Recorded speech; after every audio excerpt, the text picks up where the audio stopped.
Hello मेरे प्यारे बच्चों, नवोदय डिजिट प्लेटफॉर्म पे आपका हार्दिक स्वागत है। मेरा नाम है रवि सैनी और मैं पिछले 5 वर्षों से ऑफलाइन का अनुभव अब आपके साथ शेयर करने वाला हूं।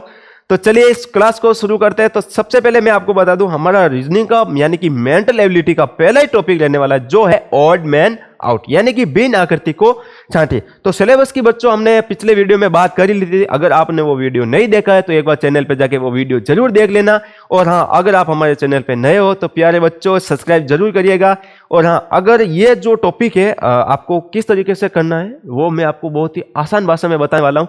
आप बच्चों गेम तो खेलते ही होंगे, घर पे खेलते हो ना, गेम में किस तरीके से मजा आता है आपको, उसी प्रकार इस टॉपिक में आपको बहुत ही मजा आने वाला है। मैं आपको इतनी मजबूती से, इतने प्यार से हर एक क्वेश्चन को स्लो यानी कि बहुत ही नॉर्मल लेवल से हाई लेवल कैसे करना है, आपको किस तरीके से समझना है, वो आपको मैं बताने वाला हूं। तो बच्चों वीडियो शुरू करने से पहले मैं इस टॉपिक का बेसिक की बातें आपको बता देता हूं, यानी कि भिन्न आकृति को छांटे। अब भिन्न आकृति कौन सी बच्चों, यानी कि जो भिन्न है, यानी कि सबसे अलग है। ऑप्शन उदाहरण की हम यहां बात करें तो हमारे पास ये देखिए बच्चों, ये क्या है, ये 4 नन्हे मुन्ने छोटे मोटे बच्चे हैं। तो इनमें से एक अलग है बच्चों, वो कौन है आपको पता चल ही गया होगा देखते ही। यानी कि इनका तीनों का मुंह देखिए बच्चों, क्या है, व्हाइट यानी कि सफेद है, और इनका भाई साहब भी अलग ही है। तो पता चला ना, यानी कि यही है उदाहरण, जैसे कि 4 में से अलग है, उसको अलग को हमें छांटना है। ठीक है बच्चों, चलिए हम क्वेश्चन की तरफ बढ़ते हैं। पहला क्वेश्चन हमारा रहने वाला है, निर्माण संरचना के आधार पर भिन्न आकृति। यानी कि सबसे पहले बच्चों आप क्वेश्चन को देख लिया क्वेश्चन को। अब आप दिमाग में सोचो कि इनमें से अलग कौन है बच्चों अलग, पता चल गया ना आपको। चलिए नहीं चला तो मैं आपको बता देता। तो काफी बच्चे घबरा के सर इनमें से चारों है तो अलग, भाई चारों ही अलग दिख रहे हैं, 3 तो सेम, मैंने बोला 3 सेम होना चाहिए, एक अलग होगा। चलो हम इनका पहला देख लेते हैं किस तरीके से।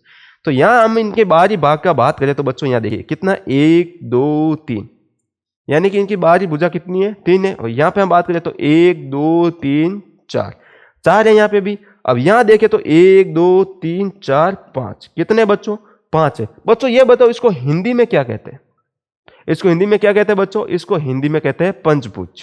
क्या कहते हैं हिंदी में, पंचभुज। तो बच्चों यहाँ देखिए सबका बारी बारी भाग है, इसका 3 है, इसका 4 है, इसका 5 है। तो यह देखिए ये क्या है बच्चों, ये है वृत्त। क्या इसका बारी भाग है, नहीं है ना, यानी कि ये 3 में से अलग है। ठीक है बच्चों, यानी कि इसका आंसर क्या होगा, 3 नंबर। आया बच्चों समझ में आपको।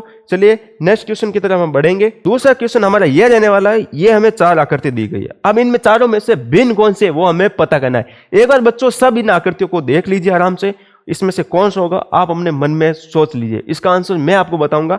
चलिए इसको कैसे करना, इनकी आकृति कौन भिन्न है। यूं दिखने में तो सारे अलग है, चारों अलग अलग है, तो इनका अंतर हम बात करें तो सबसे पहले हम यहाँ देखेंगे इनकी बाहरी भुजा हो गए। तो इनकी बाहरी भुजा कितनी, 1 2 3 4 5 6, कितनी है बच्चों, इनकी बाहरी भुजा 6 है। इनकी बात करें तो 1 2 3 4 5 6 7, इनकी कितनी है बच्चों, इसकी भी 7 है। इसकी देखें तो 1 2 3 4 5 6, इसकी कितनी है बच्चों, इसकी भी 6 है। इसकी हम बात करें तो 1 2 3 4 5 और 6। तो भाई साहब यहाँ पे 6 है, यहाँ पे 6 है, यहाँ पे 6 है, तो यहाँ कितनी है, 7 है। तो यानी कि ये तीनों से अलग है। तो यानी कि हमारा 2 नंबर ऑप्शन है ये करेक्ट आंसर। चला ना बच्चों, तो आपका आंसर पहले आपने क्या सोच रखा था उसका कमेंट बॉक्स में आंसर जरूर दीजिएगा। चलिए नेक्स्ट क्वेश्चन की तरफ हम बढ़ेंगे। तीसरा क्वेश्चन हमारा रहने वाला है लेखन विधि के आधार पर, यानी कि लेखन विधि के आधार पर हम बात करेंगे। तो एक बार सब आप देख लीजिए इस क्वेश्चन को और अपना दिमाग में आंसर सोच लीजिए कि कौन सा आंसर इसका होने वाला है। चलिए यहाँ पे देखिए, तो सबसे पहले यहाँ हम देखेंगे तो सब ठीक ही लिखे हुए, CB से मैं TB ऐसे लिखते ZN। तो बच्चे सोचे सर इनमें से 3 अलग है क्या, फिर भाई लिखे तो सभी एक समान ही है, कोई लेफ्ट राइट में है नहीं या दर्पण प्रतिबिंब में लिखा गया नहीं है, तो इसको कैसे करेंगे। यहाँ पे देखिए, तो इनकी हम लाइनिंग की बात करें तो यह देखिए बच्चों, एक ठीक है, यहाँ देखिए 1 2 3, यहाँ पे कितनी है बच्चों, यहाँ पे 3 है। यहाँ पे देखिए बच्चों 1 और 2, यहाँ पे कितनी है बच्चों, यहाँ पे भी 2 है। यहाँ पे देखिए 1 2 3, ये कितनी है बच्चों, ये भी 3 है, और यहाँ 1 2 और 3। ठीक है बच्चों, यानी कि 3 इसमें है, 3 इसमें है, 3 इसमें, यहाँ पे कितनी है, यहाँ पे है 2, यानी कि 2 नंबर ऑप्शन है हमारा करेक्ट आंसर। तो आपने क्या सोच रखा था तीसरे का आंसर, इसका आंसर आप कमेंट बॉक्स में जरूर बताना। चलिए नेक्स्ट क्वेश्चन की तरफ हम बात करेंगे। तो नेक्स्ट क्वेश्चन हमारा, ओ भाई साहब अब बच्चों का थोड़ा दिमाग घूमेगा, घुमाना नहीं है, मतलब आप गेम की तरह देखो इस क्वेश्चन को एकदम, मतलब कितना अच्छा क्वेश्चन है, ज्यादा देख के नहीं घबराना, इसके अंदर जो क्या है मेन उस पॉइंट पर पकड़ो आप। चलिए यहां हम देखें तो भिन्न तत्वों के आधार पर भिन्न आकृति छांटे। अब इनमें से कौन भिन्न है ये आकृति हमें छांटनी है। ठीक है बच्चों, चलिए कैसे करना है एक बार आप सारे देख लीजिए इस क्वेश्चन को और अपने आंसर अपने दिमाग में सोच लीजिएगा। चलिए तो सबसे पहले हम पहले ऑप्शन की हम बात करें तो क्या है बच्चों, यहाँ पे देखिए क्या है, प्लस है और इनटू भी है। तो सबसे पहले इसको कैसा करना है तो मैं आपको बताऊं। सबसे पहले यहाँ देखिए प्लस कितने बच्चों, एक बार इसको रिमूव कर देते हैं ताकि आपको देखने में आसानी होगी। चलिए यहाँ देखिए, तो बच्चों यहाँ देखिए प्लस कितने, तो 1 2 3, यानी कि यहाँ पे प्लस कितने हैं, प्लस है 3 और गुणा कितना है 1 2 और गुणा है 2। ओके बच्चों, यहाँ देखें तो प्लस 1 2 3, यहाँ प्लस कितने हैं, प्लस है 3 और गुणा कितना 1 2, यानी कि 2। अब 2 सेम है तो भाई 3 भी सेम होगा, तो बच्चों का आंसर तो आ ही गया होगा कि इसमें प्लस 3 हो रहे हैं और इंटू 2 हो रहे हैं। यहाँ हम बात करें तो देखिए प्लस कितने, प्लस 1 प्लस 2 प्लस 3, यानी कि प्लस कितने बच्चों, प्लस है 3। यहाँ इंटू देखें तो 1 और 2, यानी कि इंटू कितने बच्चों 2। तो यहाँ हम देखें तो बच्चों यहाँ देखिए कि गुणा कितना 1 2 3, गुणा कितना है 3 और प्लस कितना प्लस है बच्चों प्लस 2, यानी कि इसमें सब में देखिए बच्चों प्लस 3 आ रहे हैं, इसमें भी प्लस 3 है, इसमें भी प्लस 3 है और इसमें कितने प्लस है, इसमें प्लस है 2 और गुणा कितना है 3, बाकी सब में कितने हैं 2, यानी कि ये जो 4 नंबर ऑप्शन है हमारा ये करेक्ट आंसर। ठीक है बच्चों, नेक्स्ट क्वेश्चन की तरफ हम बढ़ते हैं। तो नेक्स्ट क्वेश्चन हमारा रहने वाला है वास्तविक चित्रों के आधार पर बिन आकृति को छांटे। अब बच्चों आप ये बताओ इसका आंसर क्या होगा, इसका आंसर आपको बच्चों कमेंट बॉक्स में देना है। हाँ पहले आप सोच लीजिए, उसके बाद में मैं आपको बताता हूँ, फिर इसको आंसर आपको कमेंट बॉक्स में जरूर देना है। ठीक है बच्चों, यहाँ देखिए क्या है, सबसे पहले मिर्च है, नमक है, शहद है, गरम मसाला। तो सभी बच्चों का आंसर आ ही गया होगा कि सर इसमें कौन सा राइट है, आपको पता चल ही गया होगा बच्चों। तो यहाँ पे देखिए क्या लिखा हुआ है, सबसे पहले है या मिर्च।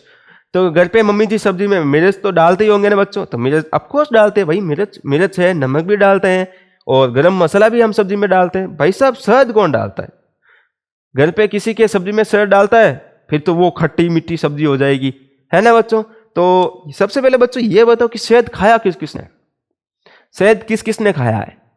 ठीक है, अब खाना तो सबसे है, खाया तो सब नहीं है, लेकिन जो मेहनत करके खाता है उसे शहद खाना कहते हैं। अब मेहनत किसने करके खाई है, मेहनत क्या, जैसे खुद ही आगे जाके खुद ही धुआं करके उसको पाड़ना। और मधुमक्खियां किस किस को और कितने खाई है, ये कमेंट बॉक्स में जरूर बताना मेरे प्यारे बच्चों। ठीक है, चलिए नेक्स्ट क्वेश्चन की तरफ हम बढ़ते हैं।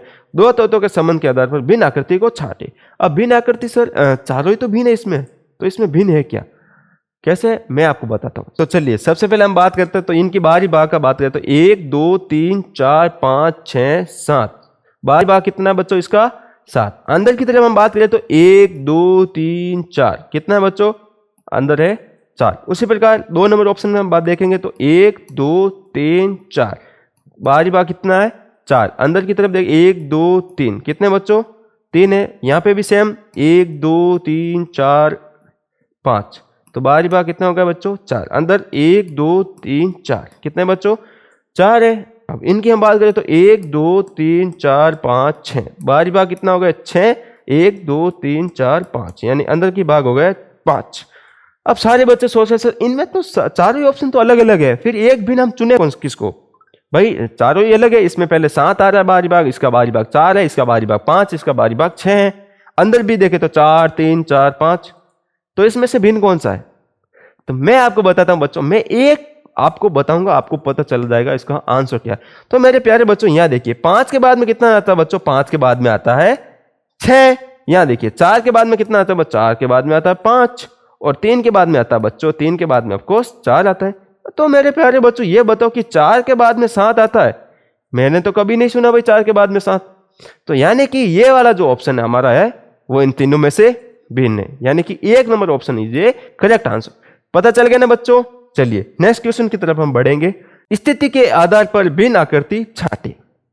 भाई स्थिति के आधार पर हमें भिन्न आकृति को छाड़ना है। तो सभी बच्चों को पता चल गया होगा कि इसका आंसर क्या होगा। अब कैसे होगा मैं आपको बताता हूं। तो मेरे प्यारे बच्चों एक बार इन एरो को ध्यान से देखिए, आप कौन सा एरो आपको अलग लग रहा है वही हमारा आंसर है। ठीक है, तो यहां सबसे पहले यहां देखें तो 1 नंबर ऑप्शन का एरो जो है वो किस तरफ है, वो बाहर की साइड है। 2 नंबर ऑप्शन का एरो भी बाहर की तरफ है। 4 नंबर ऑप्शन का एरो भी बाहर की साइड है। यानी कि 3 नंबर दो आप ध्यान से देखोगे तो बच्चों इसका एरो किस तरफ जा रहा है, इसका एरो जा रहा है अंदर की तरफ। यानी कि 3 नंबर ऑप्शन हमारा ये करेक्ट आंसर। तो समझ में आ गया ना बच्चों किस तरीके से इसको करना है। चलिए नेक्स्ट क्वेश्चन की तरफ हम बढ़ेंगे। तो नेक्स्ट क्वेश्चन हमारा रहने वाला है गुणन के आधार पर भिन्न आकृति छांटे। अब मेरे प्यारे बच्चों आप ये बताओ घड़ी किस दिशा में घूमती है और घड़ी के विपरीत दिशा, यानी कि 1 नंबर की हम बात करें, यहाँ पे नीचे देखें क्या है, घड़ी की दिशा यानी कि क्लॉकवाइज में गुणन करने पर जो अन्य 3 है, हमें यह बताना इसमें कि घड़ी जो है वो किस दिशा में गुणन करती है, यानी कि घड़ी किस दिशा में है। अब इनमें 4 ऑप्शन में आप ये बताओ बच्चों कि वो कौन सा ऑप्शन है जो घड़ी की दिशा में चल रहा है। ठीक है बच्चों, तो यहां हम 1 नंबर की बात करें तो ये किस दिशा में चल रहा है बच्चों? क्या घड़ी कभी ऐसी चलती है? नहीं ना, घड़ी कैसे चलती है? घड़ी ऐसे चलती है, यानी कि ये घड़ी के विपरीत दिशा में चल रही है। यहां हम देखेंगे तो ये भी भाई साहब देखिए, ये भी घड़ी के विपरीत दिशा में चल रही है और ये वाला ऑप्शन भी देखें तो घड़ी के विपरीत दिशा में चली। अब 4 नंबर की हम बात करेंगे तो ये कैसे चली है बच्चों? ऑफकोर्स यहाँ पे देखिए ये घड़ी का चित्र बना हुआ है। अब ये जो मेरा मार्कर है वो घड़ी की सुई है, तो यहाँ देखिए बच्चों, अब घड़ी किस दिशा में चलेगी? 1 2 3 4 5 इस दिशा में चलेगी ऐसे। तो बच्चों ये बताओ कि घड़ी कभी ऐसे चलती देखी आपने उल्टी, जैसे 12 बजी तो 12 के बाद में 11 बजेगी, 11 के बाद में 10, 10 के बाद में 9, नहीं ना। तो यानी कि 4 नंबर ऑप्शन हमारा ये करेक्ट आंसर। ठीक है बच्चों, तो सबसे पहले मैं आपको यह बताना चाहता हूं कि अगर आप हमारे चैनल पे नए हो तो हमारे चैनल को सब्सक्राइब जरूर कीजिएगा, और हाँ, हमारी पूरी टीम आपको इसी चैनल पे फ्री ऑफ कॉस्ट पढ़ाने वाली है। और हाँ, भेज दीजिए ये वीडियो उन दोस्तों को जो नवोदय विद्यालय सैनिक स्कूल और आरएमएस स्कूल की 2027 के लिए प्रिपरेशन कर रहे हैं। मिलते हैं एक नेक्स्ट वीडियो में, तब तक के लिए थैंक यू सो मच। और आपको मेरा पढ़ाने का तरीका कैसा लगा एक बार कमेंट करके जरूर बताइएगा। चलिए।